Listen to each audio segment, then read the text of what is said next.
Gatot Subroto bukanlah nama yang dikenal di panggung politik atau hiburan, namun keberadaannya menjadi perbincangan senyap di kalangan sejarawan dan kolektor naskah tua.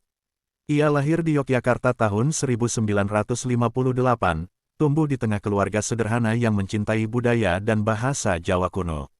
Sejak kecil, Gatot sudah tertarik pada huruf-huruf aksara yang tertulis di dinding keraton atau batu nisan tua.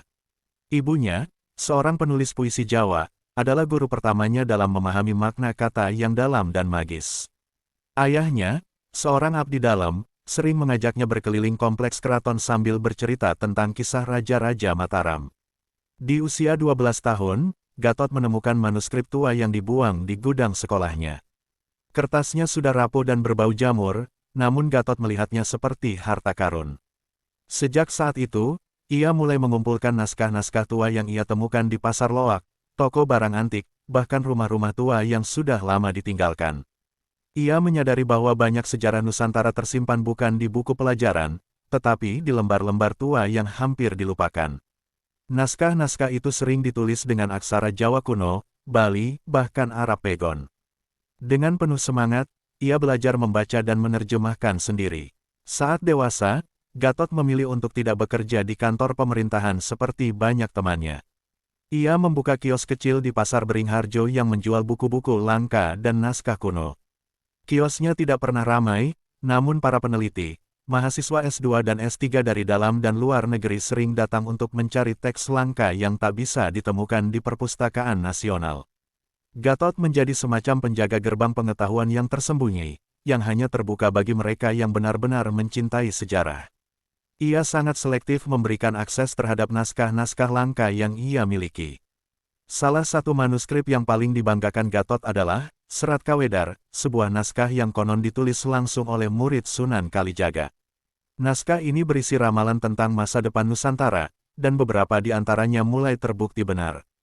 Karena naskah itu, Gatot pernah didatangi orang asing yang menawarkan uang dalam jumlah besar untuk membelinya.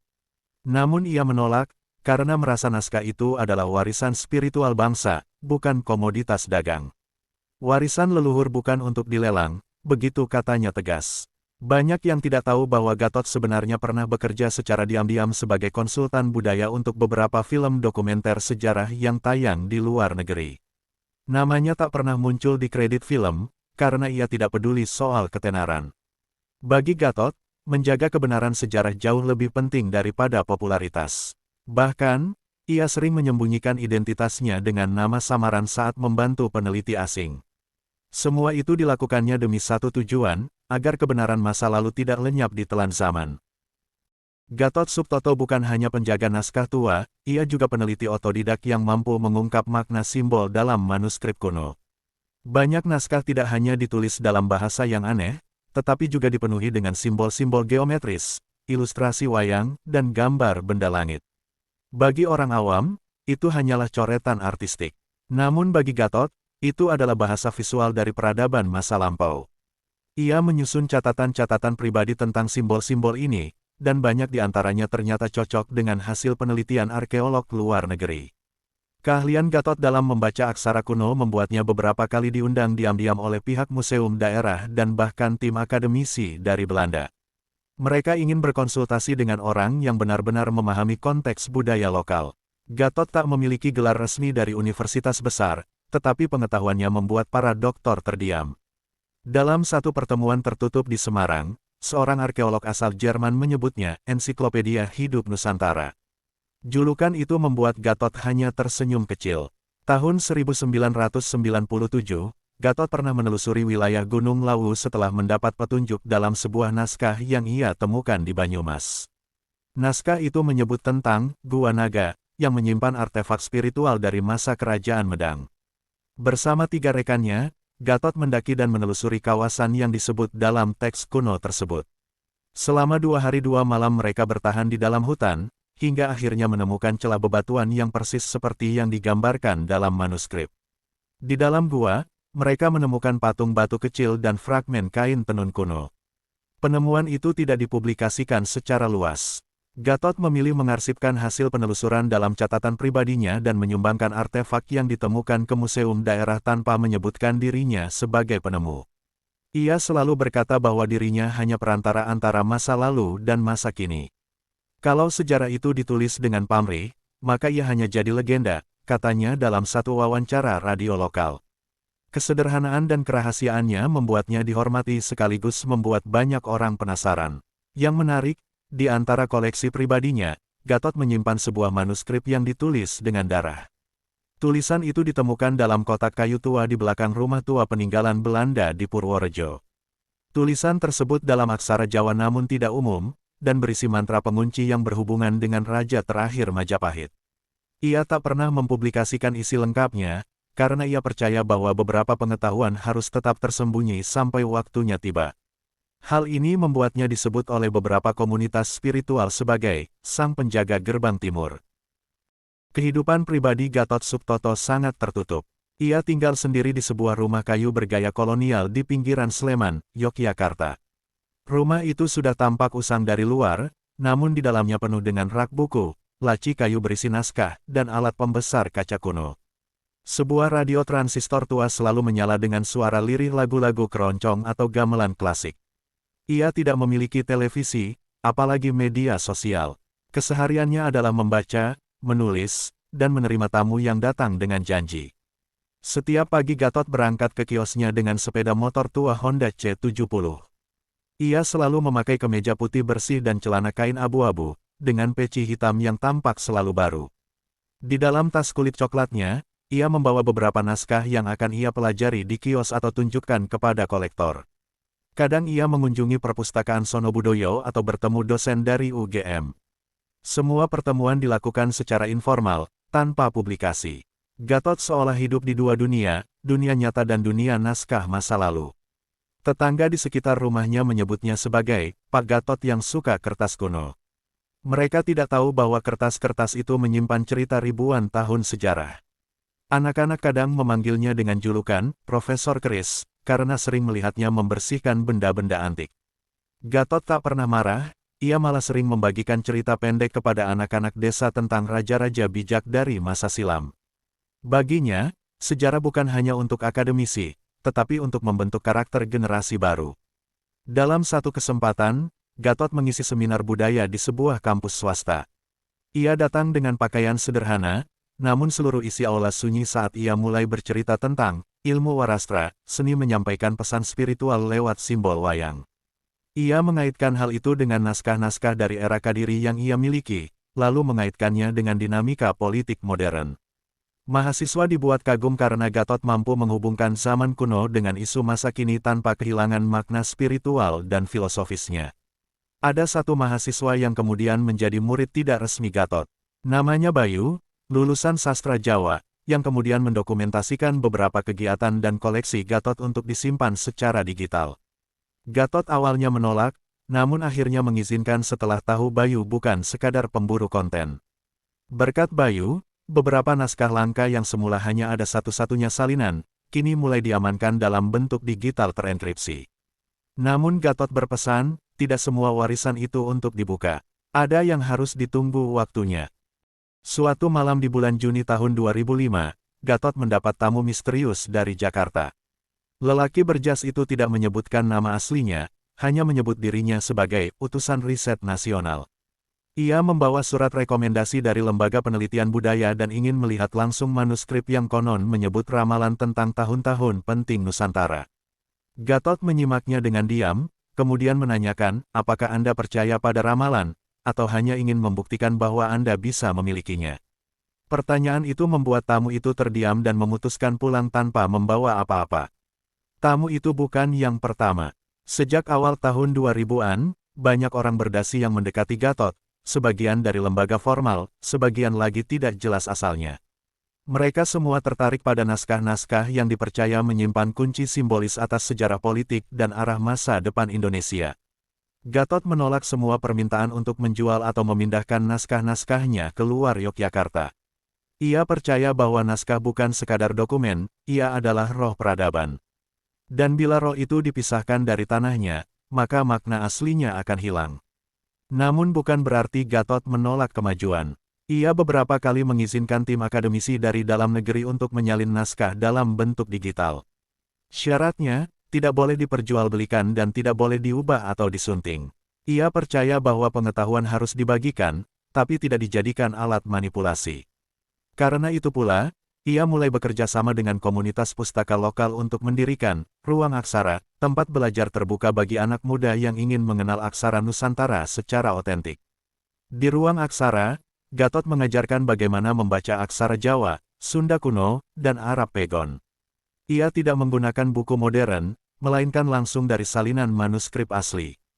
Anak-anak muda yang sebelumnya hanya mengenal emoji dan huruf Latin perlahan mulai tertarik memahami makna kata, manembah, adab dan kauruh. Gatot tidak hanya mengajarkan membaca, tapi juga mengajarkan makna. Kita bukan kehilangan aksara, tapi kehilangan makna dari aksara itu sendiri, katanya kepada seorang muridnya yang bingung membaca kalimat berima dalam serat centini. Dari ruang kecil itu, muncul beberapa murid yang kini menjadi penggerak literasi lokal di daerah masing-masing. Mereka menyebut dirinya, anak aksara, komunitas kecil yang dibentuk Gatot tanpa publikasi besar-besaran. Mereka bergerak diam-diam, menyebarkan minat terhadap sejarah melalui kegiatan jalan kaki menelusuri situs-situs kuno, pelatihan membaca lontar, hingga membuat ilustrasi digital dari tokoh-tokoh dalam naskah. Gatot tak pernah muncul sebagai pemimpin resmi, namun semua tahu bahwa dialah sumber ruh komunitas itu.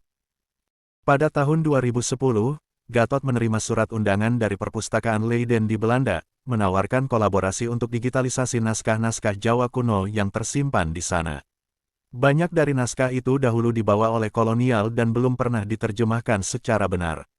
Gatot tidak langsung menjawab. Ia menulis surat balasan yang halus namun tegas, "Saya bersedia membantu bukan untuk memulangkan fisik naskah ke tanah air, tapi untuk memulangkan maknanya kepada bangsa yang kehilangan." Kalimat itu menjadi viral di kalangan peneliti budaya. Akhirnya Gatot terbang ke Belanda untuk pertama kalinya. Ia mengenakan pakaian khasnya, kemeja putih dan peci hitam. Di sana, ia melihat naskah-naskah yang membuat hatinya campur aduk. Ada serat Panji, babat Tanah Jawi, hingga naskah-naskah langka dari masa kerajaan Pajajaran yang belum pernah ia lihat. Dalam diam, ia menyalin puluhan halaman penting dengan teknik dokumentasi yang sangat terstruktur. Ia bahkan menemukan naskah yang hilang dari versi di Indonesia, lengkap dengan cap kerajaan kuno. Selama 2 minggu di Leiden, Gatot bekerja tanpa henti. Ia tidur hanya 3 jam sehari, dan mengisi waktu dengan menyalin, menganalisis, dan mencocokkan simbol. Para peneliti Belanda terkejut melihat ketekunan lelaki yang tidak pernah menyombongkan gelarnya. Mereka menyebut Gatot sebagai kodok tua yang menunggu hujan ilmu. Julukan itu diambil dari falsafah Jawa bahwa orang bijak selalu diam namun siap menyerap setiap tetes pengetahuan yang turun. Ketika kembali ke Indonesia, Gatot membawa puluhan catatan tangan yang ia salin sendiri dari naskah-naskah tua di Eropa. Ia tidak mempublikasikannya, tapi ia mulai memasukkan penggalan-penggalan penting ke dalam sesi belajar di ruang aksara. Beberapa kalimat seperti, waktu akan melipat dirinya sendiri di bumi yang dahulu tenggelam, mulai ia bahas dalam konteks geografi dan sejarah gempa bumi di Jawa. Murid-muridnya mulai sadar bahwa sejarah tidak hanya tentang masa lalu, tapi juga tentang memahami tanda zaman. Setiap malam, Gatot menyalakan lampu meja kecilnya dan mulai menulis ulang catatan harian yang ia simpan sejak tahun 1980. Catatan itu berisi semua penemuan, pertemuan, dan perenungan selama hidupnya. Ia percaya bahwa ilmu yang tidak ditulis akan mati bersama tubuhnya. Ia tidak tahu apakah catatan itu akan dibaca oleh generasi berikutnya, tapi ia tetap menulis. Bahkan saat tubuhnya mulai renta dan tangannya bergetar, pena itu tidak pernah berhenti bergerak. Tahun 2012, Gatot mendapat kunjungan dari seorang peneliti muda asal Jepang bernama Kenji Hoshino. Kenji adalah mahasiswa S3 yang sedang meneliti hubungan antara naskah Jawa kuno dengan simbol-simbol astronomi Asia Timur. Ia mendengar nama Gatot dari dosennya di Kyoto University, dan memutuskan datang langsung ke Yogyakarta. Gatot menyambut Kenji dengan sopan, tapi tidak langsung memperlihatkan koleksi manuskripnya. Ia ingin memastikan bahwa orang asing itu datang dengan niat belajar, bukan ingin mengoleksi sejarah bangsa lain. Setelah 3 hari berdiskusi, Gatot akhirnya menunjukkan kepada Kenji sebuah manuskrip berjudul Serat Langit Tembung, yang berisi tentang posisi bintang dan tafsir musim dalam bahasa Jawa kuno. Manuskrip itu sangat langka, bahkan tidak disebut dalam katalog nasional. Kenji sangat terkejut karena teks itu memuat istilah yang mirip dengan naskah kuno Tiongkok era dinasti Tang. Mereka berdiskusi panjang soal kemungkinan hubungan antara para ahli langit Nusantara dan Tiongkok di masa silam, di luar jalur perdagangan yang selama ini diketahui. Gatot menekankan bahwa ilmu pengetahuan Nusantara tidak kalah dengan dunia luar. Ia percaya bahwa leluhur Nusantara memiliki pemahaman mendalam tentang kosmos dan waktu. Dalam satu pertemuan malam, ia menjelaskan kepada Kenji bagaimana orang Jawa menggunakan perhitungan Windu, Wuku, dan Neptu untuk membaca waktu dalam dimensi berbeda. Kenji terdiam mendengar penjelasan itu, dan mencatat dengan sangat teliti. Baginya, Gatot bukan hanya sumber sejarah, tapi jembatan spiritual yang menghubungkan masa lalu dengan sains masa kini. Akhirnya, Kenji menulis tesis yang sangat kuat tentang hubungan simbol langit dalam budaya Asia Tenggara. Dalam halaman penghargaan, ia menulis kepada Bapak Gatot Subtoto, penjaga terakhir suara langit dari Tanah Jawa. Gatot membaca bagian itu dengan tenang, lalu menaruh naskah tesis yang dikirimkan kepadanya di rak kayu tua, tepat di bawah sebuah ukiran bertuliskan, Sastra Jendra Hayuningrat Pangruwating Diu. Bagi Gatot, yang penting bukan pengakuan, tapi kelangsungan pengetahuan yang murni. Beberapa bulan setelah Kenji pulang, Gatot mulai membuat sketsa sistem katalog naskah berbasis tematik. Ia mengelompokkan naskah berdasarkan isi, spiritual, astronomi, politik, sosial, dan kebudayaan. Ia menolak menggunakan sistem barat yang berbasis angka dan kode. Baginya, katalog seharusnya mendekatkan manusia pada makna, bukan menjauhkan lewat teknis. Ia membuat sistem itu hanya menggunakan kertas, tinta hitam, dan simbol. Dan sistem tersebut kelak akan menjadi acuan penting bagi komunitas pembaca naskah di Yogyakarta. Di awal 2014, Gatot terlibat dalam proyek restorasi naskah di perpustakaan kuno milik keluarga bangsawan di Solo. Perpustakaan itu sudah ditinggalkan selama puluhan tahun, dan naskah-naskahnya mulai rapuh karena lembab dan rayap. Beberapa tokoh budaya diundang untuk memeriksa koleksi tersebut, namun hanya Gatot yang bisa membaca langsung aksara-aksara yang tertulis dengan tinta daun waru di atas lontar. Ia bekerja diam-diam, tidak ingin keributan media merusak keheningan tempat itu. Dalam perpustakaan itu, Gatot menemukan sesuatu yang membuatnya tercekat, sebuah naskah setebal 56 halaman yang mencatat detail pertemuan rahasia antara tokoh spiritual dari Sunda, Jawa, dan Bali menjelang keruntuhan Majapahit. Pertemuan itu, menurut naskah, menghasilkan kesepakatan tentang penjagaan ilmu leluhur agar tidak hilang saat kerajaan jatuh.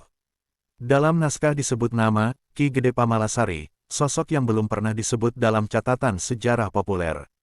Gatot merasa bahwa naskah ini bisa mengubah pemahaman tentang peran spiritual dalam geopolitik Nusantara.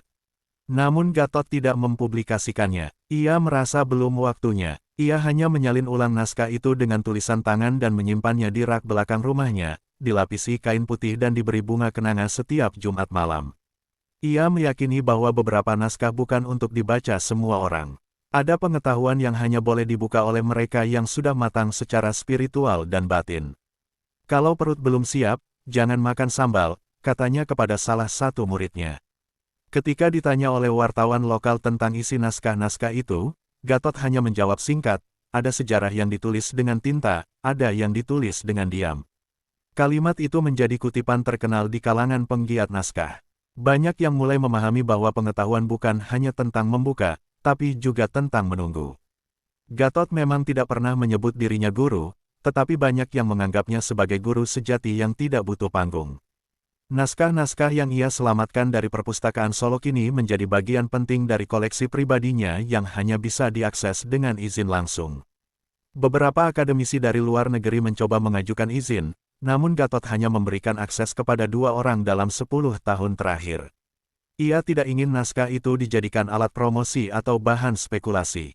Baginya, naskah itu adalah napas leluhur yang harus dijaga, bukan dipertontonkan.